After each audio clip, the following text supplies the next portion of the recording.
বাংলাদেশে দীপুচন্দ্র দাসকে গাছে ঝুলিয়ে পুড়িয়ে হত্যা করা হয়, তাও আবার আধমরা অবস্থায়।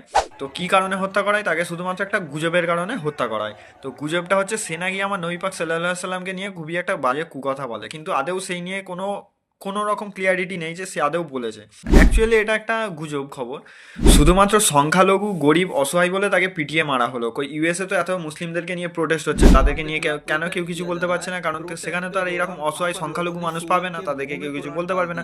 সুদানে এত মুসলমানদেরকে মারা হলো, তখন কেউ কোনো কথা বলতে পারলো না। তো আসল সত্যিটা কি? আসল সত্যিটা হলো দীপুচন্দ্র দাস যে কোম্পানিতে কাজ করতো, সে সেখানে প্রমোশন পেয়ে একটি সুপারভাইজারের পোস্ট পায়। তো উন্নতি যে এখানে, সেখানে হিংসা তো অবশ্যই থাকবে। কিন্তু দীপু দাসের মুসলিম প্রতিবেশীরা কি বলছে? হ্যাঁ কইছে না কইছে এটা তো আর আমরা জানি না, কিন্তু গ্রাম আমরা বিশ্বাস হয় না এই ছেলে যে এরকম সেটাই না, যে ছেলে প্রতিনিয়ত সূরা শুনে তার আপনার ছেলের কাছ থেকে, সেখানে তো আর এই ধরনের ইসলামী বিদ্বেষ মনোভাব তো তার ভিতরে নাই, এটা বোঝাই যাচ্ছে। এবং ইসলাম 2 ঘন্টা ধরে যখন তাকে পিটিয়ে মারা হলো, বাংলাদেশি পুলিশগুলো কি বলছে? এবং উত্তেজিত জনতার কাছে হ্যান্ড ওভার করে দিয়েছে। কিন্তু শুরুটা কার সাথে হয়েছিল? একজন বা দুজনের তো না। বাংলাদেশ মানে এই জন্যই পিছিয়ে আছে।